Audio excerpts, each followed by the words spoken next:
اهلا وسهلا بمتابعينا الكرام.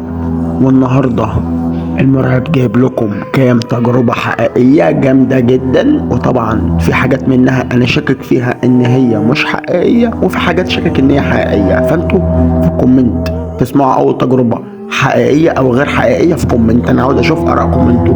وهنبدأ من غير ما نطول في المقدمة اكتر من كده، على بركة الله نبدأ باول تجربة. اول تجربة معانا ام احمد من المنصورة، بتقول لي يا مرعب اللي هحكيهولك ربنا اللي شاهد عليه، لان ده كله حصل معايا يا مرعب. فانت انا عاوزه اشوف راي الناس، اقسم بالله هشوف الفيديو ده نازل امتى، ولازم اشوف كومنتاته على مشكلتي دي مخصوص، لان انا هحكيه ما يرضيش ربنا. وصلوا على النبي واسمعوني كويس. انا كان بيحصل معايا ببيتي ان انا بفتح البيت الاقي المفاتيح تختفي، فلوس تختفي، دهب بيختفي، كل اشياء في البيت بتختفي يا مرعب. لدرجة ان انا حلق بنتي ما كانش موجود، اللاب بتاع ابني ما كانش موجود، موبايل بنتي ما كانش موجود، كل حاجة كانت بتختفي من شقتنا. وطبعا الشقة انا كنت واخدها ايجار جديد، وحبيت ان انا اسيبها، لدرجة ان انا كنت عاوز اسيب الشقة في اوقات واحنا خارجين خلاص بقى لمينا العزال، والمفروض ان احنا خارجين من باب الشقة، نيجي نخرج من باب الشقة زي ما يكون حيطة سد، بس احنا مش شايفين حيطة، زي ما يكون اللي معانا في البيت بيقول لنا انتوا مش هتطلعوا منه الا على المقابر، والعياذ بالله يا مرعب. تقدر تفسر لي ايه اللي حصل معايا ده؟ والشقة كانت اول اسبوع اسكنها يا مرعب ما كنتش اعرف عنها حاجة.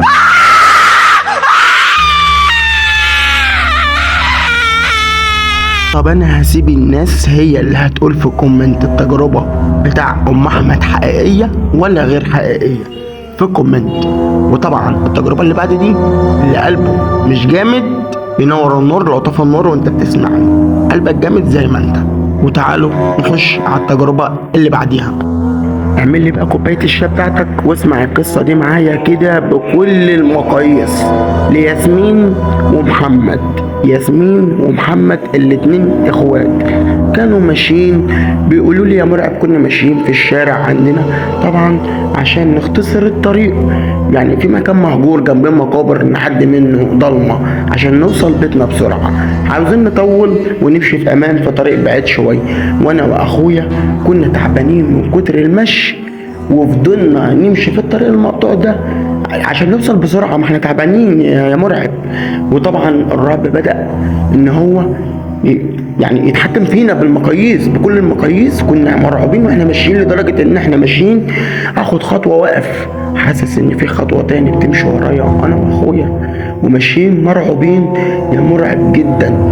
تمام، عدينا من جنب المقابر، بدأ سمعنا صوت مش كويس خالص، زي ما يكون حد عاوز استغاثة، بيصرخ بيصوت جامد.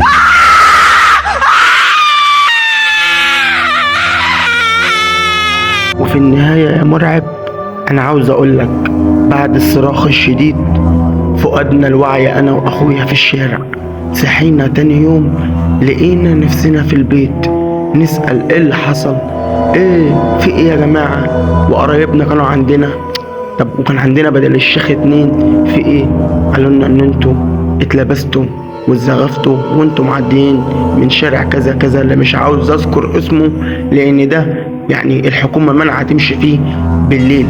فانا في ناس بتحب تعمل المغامرات من ورا القصص بتاعتنا وتروح الاماكن المرعبة، فمش لازم نوضح الشارع عشان محدش ينضر من ورانا. ودي كانت تاني قصة معانا. تجربتنا التالتة مع ياسمين، بتقول من القاهرة بس أساسي من اسكندرية، واللي أنا هحكيهولك يا مرعب كله دلوقتي أقسم بالله حصل معايا فوق الرعب بشوية. أنا كنت دايما يا مرعب مجنونة ببيتنا قوي، يعني كان بيحصل معايا الناس اللي كانت تشوفني تقول أنا مجنونة، وأنا فعلا كنت مجنونة. انا كنت بعمل تصرفات مش كويسه، بس كنت لسه بني ادمه، بنت لسه في عز شبابي، يعني عايز افرح، مبسوطه بالدنيا وفرحانه بالدنيا، بتنطط في البيت، بجري في البيت، ماما تقول لي اغسلي المواعين، نجري المطبخ اغسل واسمع الكلام، بس اقعد اغني وازعق في المطبخ. حتى الحمام اخش في غسيل، في اي شيء اقعد اغني، اقعد اتميز، حتى لو بعمل حمام بقعد اغني ادندن اعمل، لدرجه ان انا لقيت النور قطع عليا وانا في الشقه بغني لوحدي، والصوت بيقول لي في الحمام اوف اوف اوف بنفس الطريقه، والنور يطفي يقول اوف، والنور يطفي يقول اوف، والنور يطفي. كلمة رعب بكل المقاييس يا مرعب. كل ما حد يقول اوف النور ينور ويطفي، لدرجة اني بقول مين؟ بيقول صدعنا. اترعبت اقسم بالله يا مرعب. حصلت معايا، خرجت من الحمام اخش المطبخ الاقي اللي بيحط ايدي لا مؤاخذة على جسمي من ورا، وقلة أدب شفتها لمدة 30 يوم على النظام ده يا مرعب. ممكن انت والمرعبين اللي عندك في القناة تفسروا لي ايه ده زي ما انتوا بتفسروا للناس كلها؟ انا عارف ان ده ملوش تفسير يا مرعب. لا طبعا له تفسير، وطبعا انا هسيب اراء في الكومنتات للناس هي اللي تفسر كل اللي انتوا قلتيه، وهتقول التجربة دي حقيقية او غير حقيقية، ونخش على التجربة اللي بعديها. وتجربتنا دلوقتي مع الدكتور محمود، جراح كبير طبعا، وبيقول ان انا كنت شغال في مشرحة في بداية حياتي. في البداية يا مرعب ان انا كنت في المشرحة دي الامور طيبة عندي عادي، يعني بقدر ان انا متعودت على القصص والقتل واللي بيجيني مغتصب وده وبشرح وبشتغل عادي. بس في حالة تقريبا كده، واحدة ست والعياذ بالله دجالة يا مرعب، يعني كانت بتأذي الناس وبتعمل لهم أسحار وكده. الست دي جاتني وهي ميتة موتة طبيعية، بس اللي مش طبيعي إن أنا مش لاقي سبب لوفاتها، وإن هي موتة ربنا. طب زرقان جسمها وحاجات غريبة مكتوبة بعروق جسمها والعياذ بالله، العروق مشت في جسمها من غضب ربنا، قلبت لها كلام والعياذ بالله في جسمها وسواد وحاجات، لدرجه ان ريحه الجثه كانت لسه ميته من ساعتين، ما كناش طايقين نشرح الجثه اصلا. ولما بدات اشتغل تشريح فعلا في الجثه، بعد ما شرحت وخلصت وروحت واتعشيت ونمت، وانا نايم جاني منام بشكل الست وبتقول لي ليه عملت كده، وتصرخ جامد وتقول لي ليه عملت كده.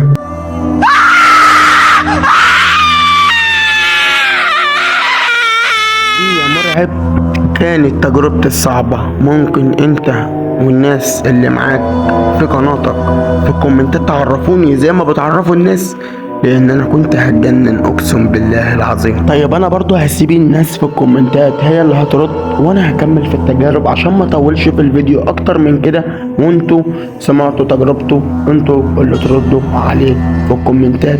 ويلا نخش على التجربة اللي بعديها. ودلوقتي تجربة ياسمين علي هي اللي معانا، والتجربة دي يعني مش طويلة. هي ياسمين بتقول والله يا مرعب انا كنت نايمة على سرير عادي مفيش اي حاجة، فحسيت ان انا متكتفة وحد بيحاول انه يقرب مني والكلام ده. طب بصي انا مش هخلي الناس ترد عليك في الموضوع ده عشان في رد من الناس مش هيعجبك، فانا اللي هرد عليك يا اخت على طول دلوقتي. فبصي اللي جالك ده يعني في حالتين ممكن يعني 100% يكون الجاسوم، والجاسوم طبعا هو اللي بيكلبشك في السرير ويربطك في السرير ويربط لسانك ما يخليكيش تتكلمي تتحركي، كل الكلام ده من الجاسوم عشان ما حدش يقلق على نفسه. الجاسوم ده عشان نحمي نفسنا منه لازم نقرب من ربنا شويه، نصلي نذكر الله قبل ما ننام. ربنا وانت نايم متوضي بيبقى الملائكه هي اللي حرسك طول الليل. بس فانتوا يا جماعه عشان خاطر الجاسوم انتشر اليومين دول وناس كتير بتكلمني، نحاول ان احنا نذكر الله كتير ونوحد ربنا، وباذن الله خير. ودي كانت نهايه حلقتنا النهارده، ارجو اللي مش مشترك في القناه يشترك في القناه ويفعل زر الجرس ويخش في العيله بتاعتي. وباذن الله لو عندك مشكله هتقولها في فيديو او تقولها في كومنت تحت الفيديو، وباذن الله يا رب العالمين هنزلها لك باسمك لو حابب، من غير اسمك لو مش حابب. ودلوقتي نهايه حلقتنا. سلام عليكم يا احلى متابعين واحلى مشتركين على اليوتيوب وكل المنصات في الدنيا. بحبكم، انا بيكم كل حاجه ومن غيركم ولا اي حاجه. مع السلامه يا مرعبين. بتشرف بيكم اقسم بالله بكل متابع ومشترك على قناتي على اليوتيوب. اخوكم المرعب. مع السلامه يا احلى اخوات.